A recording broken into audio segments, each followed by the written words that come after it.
Selamat datang di channel Detektif Sanji, tempat berkumpulnya para pecinta One Piece yang haus akan teori, fakta tersembunyi, dan pembahasan mendalam seputar dunia ciptaan Eiichiro Oda.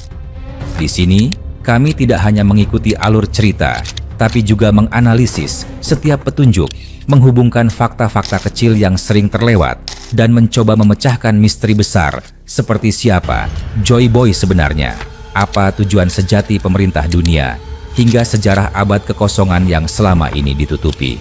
Setiap video di channel ini disusun dengan riset yang mendalam, sudut pandang kritis, dan tentunya semangat nakama sejati.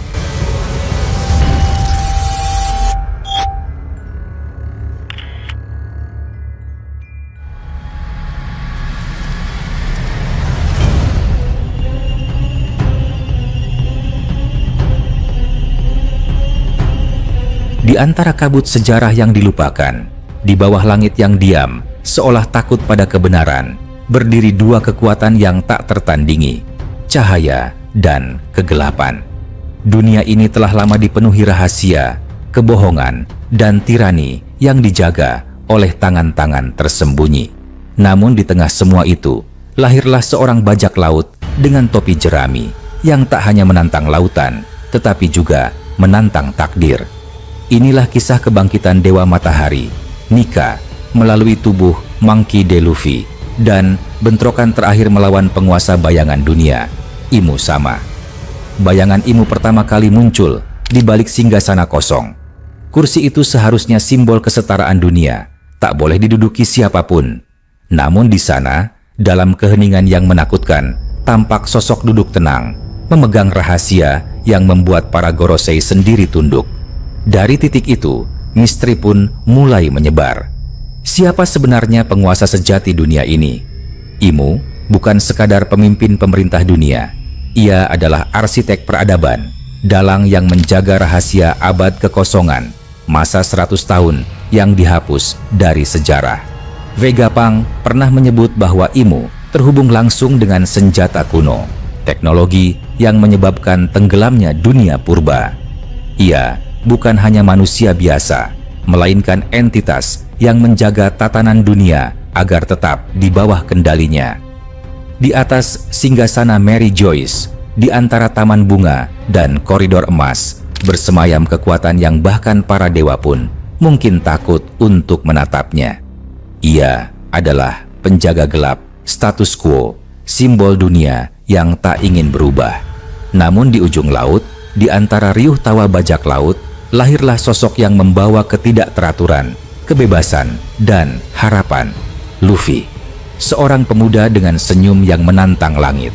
Di saat dunia sibuk menunduk kepada kekuasaan, ia memilih untuk tertawa. Ketika rantai mengekang banyak jiwa, ia justru menari di atas kebebasan. Saat Zunesha mengumumkan bahwa buah iblis miliknya bukan Gomu Gomu no Mi, seperti yang diyakini, melainkan Hito Hito no Mi model Nika, seluruh dunia pun gemetar. Buah itu bukan sekadar kekuatan elastis, itu adalah perwujudan Dewa Matahari, simbol cahaya, tawa, dan revolusi. Gear 5 menjadi wujud pertama dari kebangkitan itu.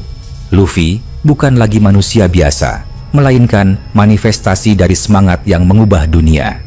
Medan pertempuran melawan Kaido menjadi panggung bagi kekuatan tak masuk akal, di mana hukum fisika patah dan kenyataan bertekuk pada imajinasi. Namun, itu hanyalah awal. Teori besar muncul. Haki penakluk milik Luffy bukan sekadar alat untuk menjatuhkan musuh, tapi kunci untuk menulis ulang dunia. Ketika haki tersebut berpadu dengan esensi Nika, sesuatu yang lebih besar dari kekuatan lahir, kekuatan yang bisa menghapus keberadaan Imu dari dunia ini, seolah dunia menolak eksistensi tirani itu sendiri. Haki penakluk, seperti yang dijelaskan dalam catatan kuno, adalah manifestasi dari kehendak yang mampu menundukkan realitas. Jika haki adalah cerminan jiwa, maka Nika adalah wujud kebebasan tertinggi dari jiwa itu. Ia bukan hanya energi, tetapi semangat yang menular, tawa yang mengguncang langit. Dalam diri Luffy, semangat itu membentuk kekuatan yang tak bisa diukur oleh logika manusia. Di sisi lain, kisah dunia purba perlahan terungkap. Abad kekosongan bukanlah masa kosong tanpa makna. Di balik 100 tahun yang dihapus itu, terdapat perang besar antara kerajaan kuno yang dipimpin oleh Joy Boy, sang pembawa fajar pertama, melawan 20 kerajaan yang bersatu untuk membentuk pemerintah dunia. Joy Boy membawa cahaya, kebebasan, dan tawa, sementara Imu membawa kegelapan, ketertiban, dan penghapusan sejarah. Vegapunk pernah menyebut bahwa kekuatan Nika adalah simbol dari fajar baru, dan Joy Boy adalah titisan pertama dari sang dewa matahari itu. Namun, Joy Boy gagal. Ia tak memiliki haki penakluk pada puncaknya. Ia melawan kegelapan tanpa senjata yang mampu menembus tirai kekuasaan dunia. Luffy, penerus sejatinya, membawa sesuatu yang berbeda. Semangat yang tak bisa dihancurkan dan ikatan yang tak bisa diputus. Dunia perlahan menuju Elbaf, tanah para raksasa, tempat keyakinan kuno terhadap dewa matahari masih dijaga. Bangsa raksasa percaya pada cahaya yang akan datang membawa kebebasan. Di dinding kuil kuno, terukir gambar Nika yang menari di tengah kobaran api, dikelilingi cahaya yang membelah kegelapan. Di sanalah Luffy akan menemukan jawaban atas kekuatannya. Ketika terdampar di hutan Elbaf, Luffy bertemu para raksasa yang menjalani ritual api kuno untuk mengasah haki mereka. Di bawah nyala api itu, haki bukan lagi sekadar energi, tetapi kehidupan itu sendiri. Loki, pangeran raksasa Elbaf, menantangnya dalam duel kehormatan. "Cahayamu hanyalah percikan," ejek Loki. Ucapan itu menyalakan bara yang selama ini tertidur. Dalam latihan bersama Dory dan Brogy, Luffy belajar menggabungkan semangat Nika dengan kehendak penaklukannya. Teknik itu disebut jalan matahari membara, bentuk haki penakluk yang berpadu dengan denyut kehidupan alam.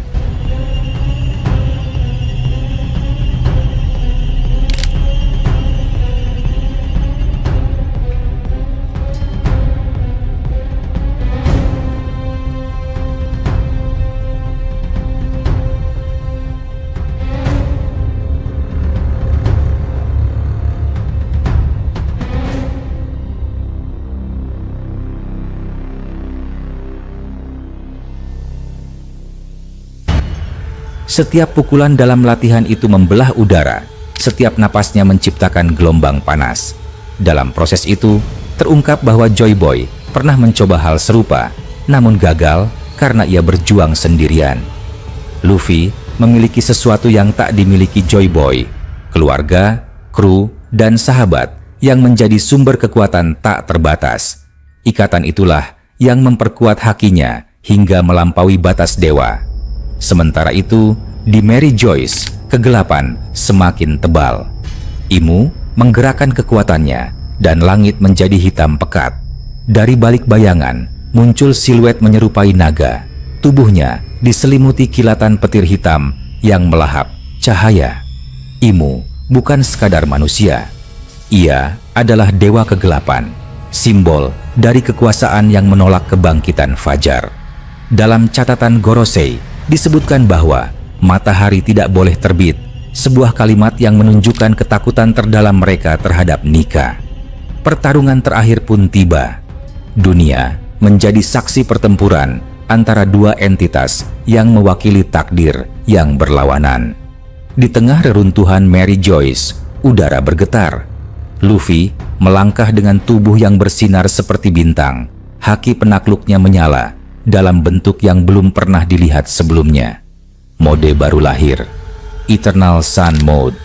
Dalam bentuk ini, haki bukan hanya energi yang menekan, tetapi cahaya yang membangunkan semangat seluruh dunia. Imu melepaskan kekuatannya. Bayangan hitam meluap dari tubuhnya, menelan istana, laut, dan bahkan langit. Namun, cahaya Luffy tidak padam.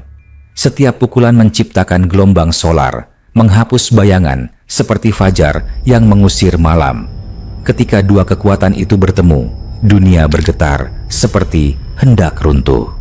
Suara ledakan energi mengguncang atmosfer dan lautan bergolak seakan bumi sendiri sedang bernafas. Dalam momen itu, haki penakluk sejati terungkap. Kekuatan itu bukan tentang siapa yang bisa menaklukkan lebih banyak musuh, melainkan siapa yang mampu membebaskan lebih banyak hati. Haki Luffy tak hanya menghancurkan, tapi juga membangkitkan. Ia menyalakan semangat seluruh umat manusia, membakar rantai yang selama ini menahan dunia dalam kegelapan. Di antara gelombang cahaya, muncul kenangan dari masa lalu.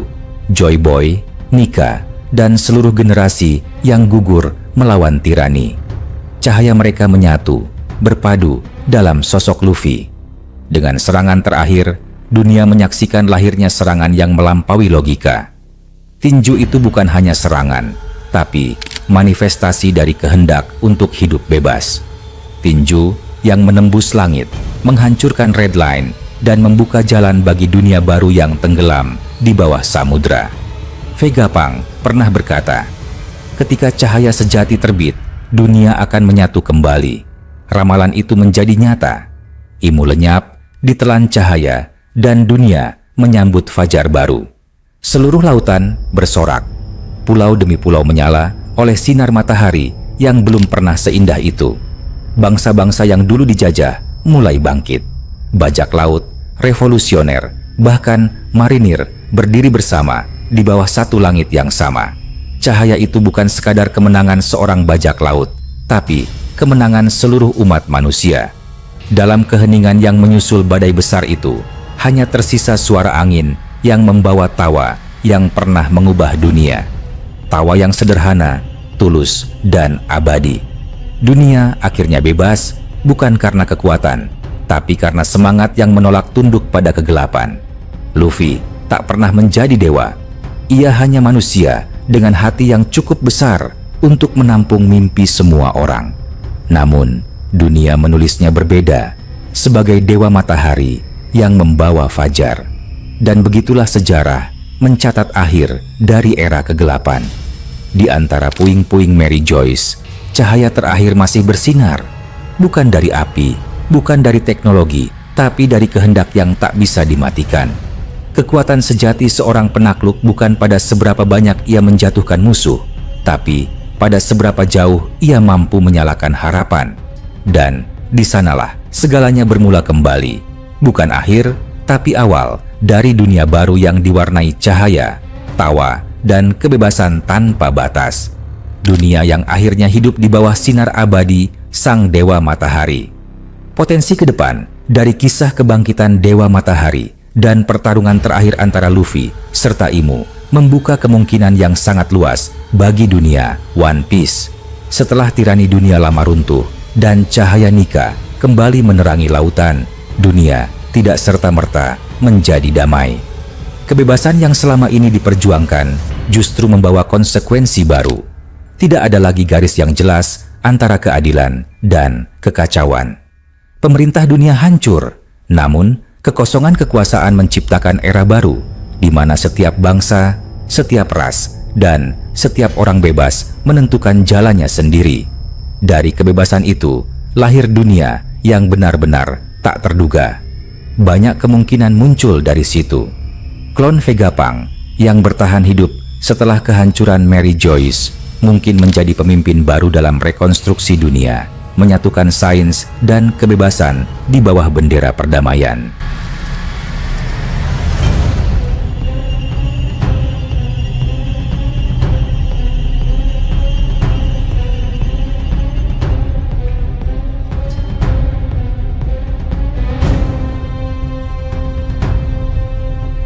Namun, ilmu pengetahuannya tentang senjata kuno dapat menjadi ancaman baru jika jatuh ke tangan yang salah.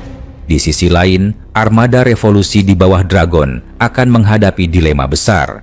Bagaimana mempertahankan dunia yang bebas tanpa menciptakan bentuk pemerintahan baru yang berujung pada tirani lain.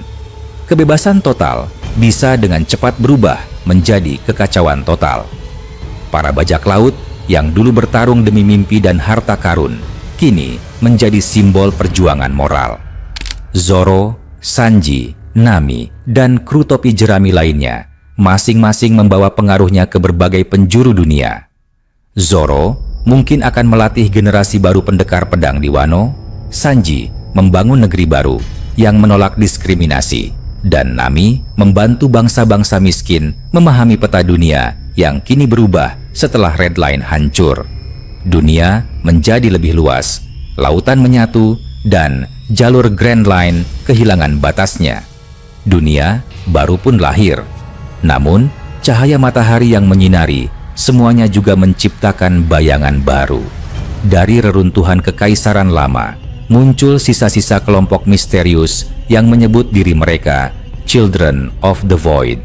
Mereka menyembah Imu sebagai dewa sejati dan percaya bahwa dunia tanpa kegelapan tidak akan seimbang. Di bawah tanah, mereka mulai mengumpulkan sisa teknologi kuno, mencoba membangkitkan kembali bayangan dari abad yang hilang. Dunia pun kembali berada di persimpangan antara kebebasan dan kehancuran. Luffy, sebagai simbol kebebasan sejati, mungkin tidak akan memerintah atau menjadi raja. Ia akan berlayar kembali, menghilang di balik cakrawala bersama kru, meninggalkan dunia untuk berjalan dengan kekuatannya sendiri.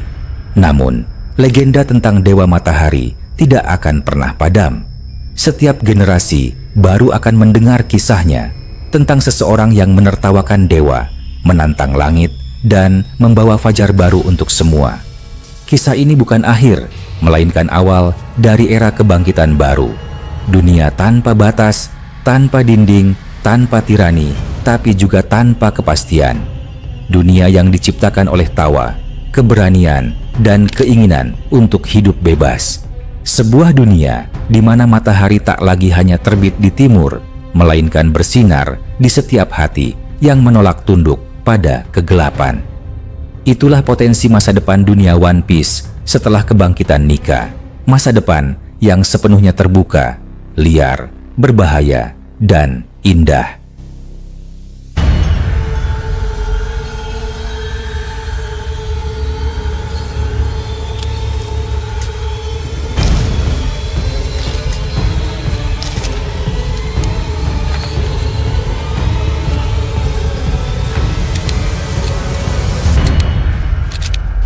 Terima kasih sudah menyaksikan video ini sampai selesai. Kalau kalian menikmati konten ini, jangan lupa klik tombol like, tinggalkan komentar di bawah, karena semua teori dari kalian juga sangat berarti dan bisa jadi bahan diskusi di video berikutnya. Dan tentu saja, klik subscribe serta aktifkan lonceng notifikasi supaya kalian tidak ketinggalan update terbaru dari kami. Sampai jumpa di video selanjutnya.